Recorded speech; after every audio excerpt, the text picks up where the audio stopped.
The sun is shining bright in the September sky.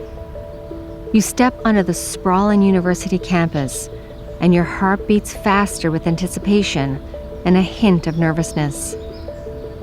The scent of freshly cut grass fills the air as you hear the distant laughter of students. A soccer ball crosses your path, and you notice a team practicing on the nearby field. You smile and kick it back. Then you return to the peaceful serenity of the day. After all, saying goodbye to your family was bittersweet, but you'll see them again in a few months at Christmas. You wander past the impressive brick buildings covered in ivy and feel the thrill of a new beginning. This will be home for a while. You realize you're one of thousands who have this path along the school's storied past.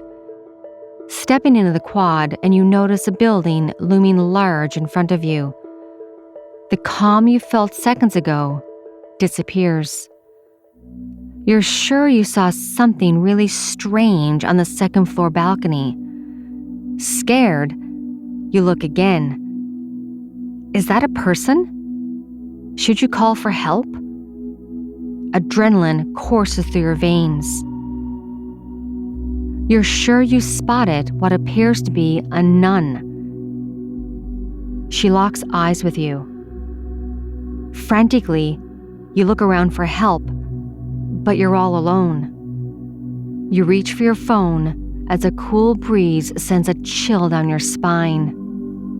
When you look up to where the nun had been, she's gone. Welcome to your first day of post-secondary education. I'm Nadine Bailey, and this is Haunted Canada. Today, we journey through the haunted hallowed halls of St. Francis Xavier University.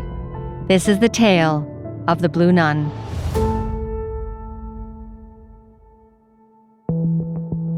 Located on the northeastern coast of Nova Scotia, Antigonish is a charming community known for its vibrant small-town feel.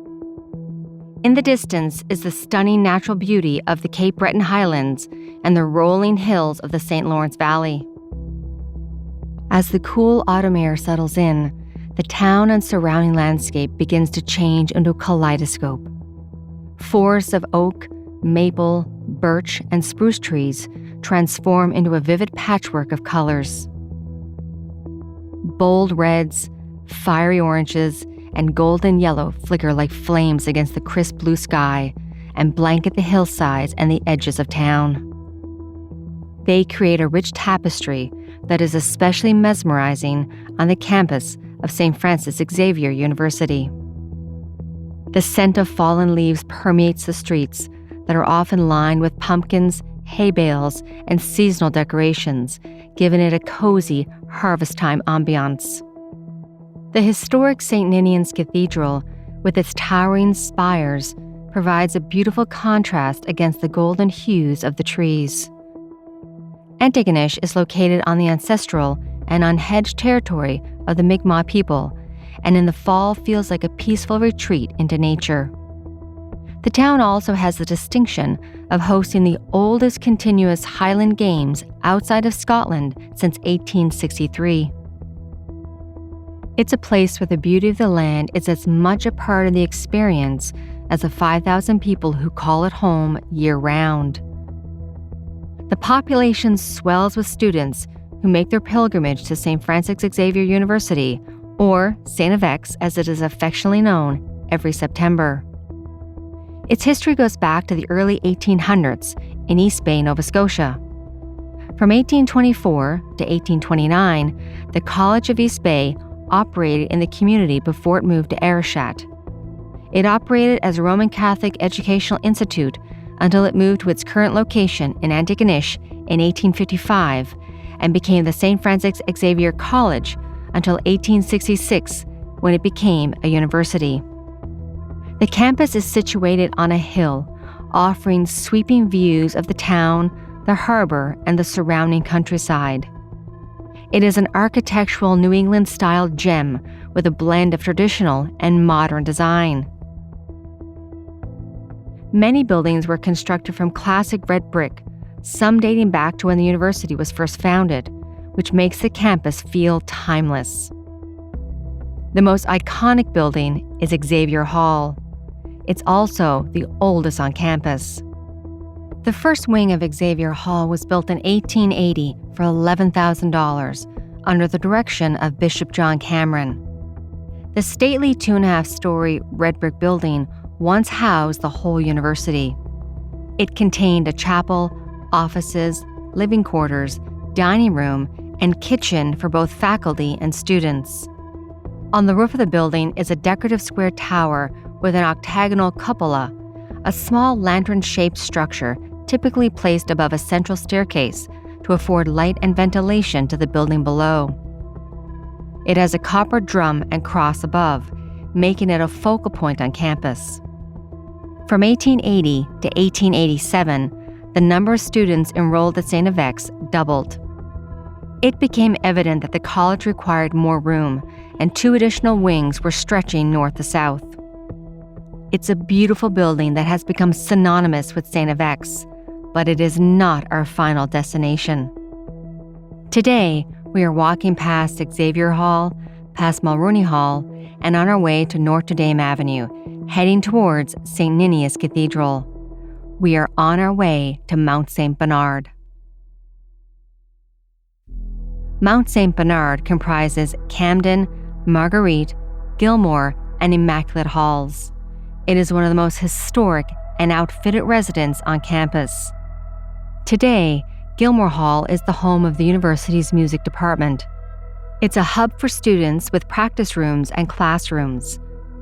It's located next to the main entrance of what was Mount St. Bernard Academy, which opened in 1883 as an all-girls school for primary to grade 12. They were taught by the Congregation of Notre Dame.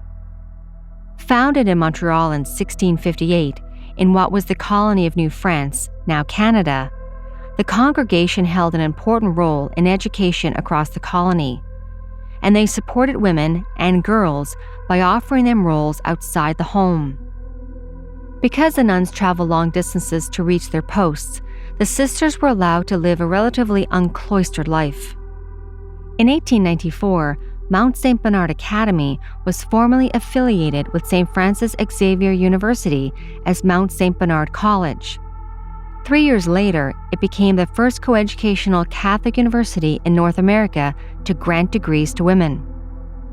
In 1897, Florence MacDonald, Mary Bassett, Lillian MacDonald, and Margaret F. McDougall graduated with a Bachelor of Arts. It really was quite progressive at the time for a Catholic institution, but it didn't come without controversy. Students working at Mount St. Bernard were taught by Roman Catholic nuns working alongside priests. The sisters followed strict Christian vows of poverty, celibacy, and obedience to God, reflecting their faith and mission to serve others. They wore a habit of a black dress, a starched and stiff kerchief covering their head and knotted under the chin, and a veil which went down past their shoulder. A very specific feature of the Congregation de Notre Dame was a cornet. It was made from a single piece of starched linen that was folded to frame the face. 2 pieces of cardboard or wood were inserted into the side folds in order to maintain the shape, and at the top, a pin was inserted to form the characteristic peak. The linen was folded under the chin and secured with several pins. The cornet was attached to the headband worn around the head under the black cap and the veil. This distinctive clothing was only given when a woman performed a ceremony known as taking the veil. Before that, a young woman would go through a probationary period of a few months as she contemplated her religious future. During this time, she is known as a novice and would wear a different religious habit to signify she had not taken her vows. They commonly wore a white veil, but gray and blue veils could also be worn. Legend has it that a novice of the Sisters of Notre Dame was working alongside a priest from St. Francis Xavier University at Mount St. Bernard College when she was overcome by temptation. At the time, Gilmore Hall was an all-girls residence, and the young novice lived there among the students. Every day she would interact with a priest. At first, they were shy and a bit distant. Their focus was on their shared faith and commitment to serving the church and their students. With time, their daily interactions became friendlier. Their affection and connection deepened as they grew closer each day. They looked forward to seeing each other and became more and more distracted as their longing grew. At first, they only caught glances as they passed by each other in the hallway. Then they stopped to chat. Soon, they found reasons to be alone, and with each step, their chemistry grew. As sparks between them flew, one day their attraction could no longer be denied. They broke every promise that they had made to God as carnal desire took over, and they gave way to love. Their secret and forbidden affair continued as the young novice became a nun and soon realized that she had become pregnant. She was devastated and didn't know what to do. Overcome by guilt of forsaking her vows and the unforgiving shame she carried, she felt trapped and without many options. One night, she climbed to the second-floor balcony of Gilmore Hall, which overlooked the quad.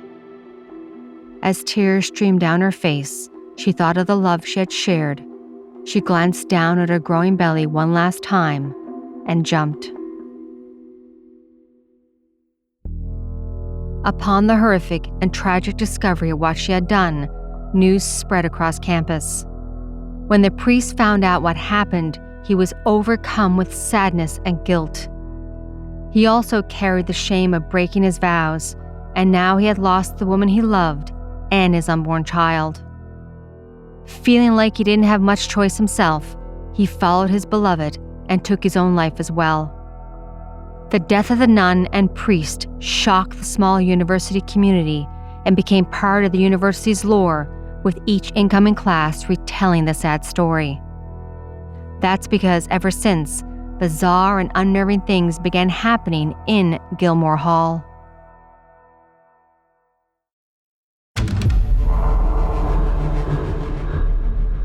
The Xavier Weekly, the campus paper, published an article from October 2017 sharing a student's experience. They lived in Mount St. Bernard. The student's residence is located on floors 3, 4, and 5 of Camden and Marguerite Halls, across from the Rankin School of Nursing, Gilmore Hall, and Immaculate Hall. The paper reported that a student was in her room when, quote, "In the wee hours of the morning, about to fall asleep, she heard a crash. Turning her head, she saw that a cup had fallen to the ground, its plastic lid and straw separate on the floor. Too afraid to pick it up, she left the distinct pieces there. The next day, she recounted the story to a friend. Upon hearing, he remembered that he had borrowed a dish from her and returned her cup, the same cup that she had seen fallen in the room the night before, and the same cup that she had passed in order to visit him." End quote. It's a simple yet unnerving occurrence that was impossible to ignore. The strange coincidences left the student questioning whether her experience had been a paranormal encounter. Over the years, other students have reported lights flickering and appliances turning on and off in the middle of the night. They've also seen objects moving around on their own. Many students have gone to sleep only to wake up and find their textbooks scattered across their dorm room floors. In the silence of the night, students have heard doors slamming and water turning on and off without explanation. They have also witnessed shadowy figures in the hallway and have heard the sound of an old telephone ringing, piercing the night. Many students have been terrified. They believe it's the ghost known as the Blue Nun, or possibly her partner, the Red Priest, who still wander the halls of Mount St. Bernard. New students have been warned. At night, they're to ensure that before they go to sleep, that they tuck their chairs in as close to the desks as possible. If they didn't, they could wake up in the middle of the night to see the Blue Nun dragging the chair out and watching them from her seat at the foot of their bed. One former student listed as Kalen on a Reddit post from 2020 wrote, quote, "One evening, I was lying in bed facing the wall when suddenly this odd feeling came over me. The hair was up next. And I felt a pressure on my shoulder and someone was above my ear like a whisper. I whipped around and stared into the darkness. I felt like I was being watched. I turned on the lamp and found my glasses, but the room was empty. I'd experienced weird little things like coming into my room and my shoes were perfectly lined up, or there was a noise in my closet at night. Then things would go missing and then show up. But it didn't end there. Lights going on and off at night in the hallway between 2 a.m. and 4 a.m. Laundry basket is moving by itself and feeling cold spots. Pictures and calendars pinned to the wall would disappear for long periods. Then, a few weeks later, they would reappear. One student woke up in the middle of the night, screaming bloody murder, and moved out the very next day. Many students believe the Blue Nun still wanders Gilmore Hall, the last place she was seen alive. One should not worry too much, though.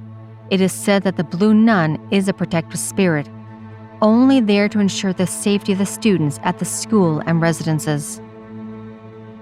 The Red Priest, however, should induce trepidation and fear, as he is said to wreak havoc on students. He is believed to wander the basement and the tunnel section of Gilmore Hall. Callan wrote about him on Reddit too, quote, "A few months later, it's a big event at my school, so everyone's partying and we wanted to explore the tunnels beneath our residence. They are off limits and you get fined if you get caught. I can't tell you how me and my two friends got down there. I literally can't. I can't remember it at all. I remember being down there, this cold-cut feeling. Again, the hair on our arms was raised. We didn't know how to get out. It felt like someone was watching you, but we couldn't see anyone. No one but us was down there. I've never been so scared. I didn't care about the fine. We ended up having to call safety and security to get us out. This feeling was a bit different than in my room. I was scared in my room, but didn't feel endangered, if that makes sense. They were two very different feelings. Later, I discovered that people say that the Red Priest is down there. Many alumni who have lived there, including my aunt, told me when I came home for Christmas that the nun is there to protect us from the priest." End quote. For the students at St. Francis Xavier University and Mount St. Bernard, Gilmore Hall is a place to be revered. Its history and lore are to be respected, and in some cases, it seems feared. Whether they're looking out for the students or creating chaos, the Blue Nun and the Red Priest are forever tied to the place they once met. Their love is intertwined with the guilt they felt for breaking their vows and paying the ultimate price.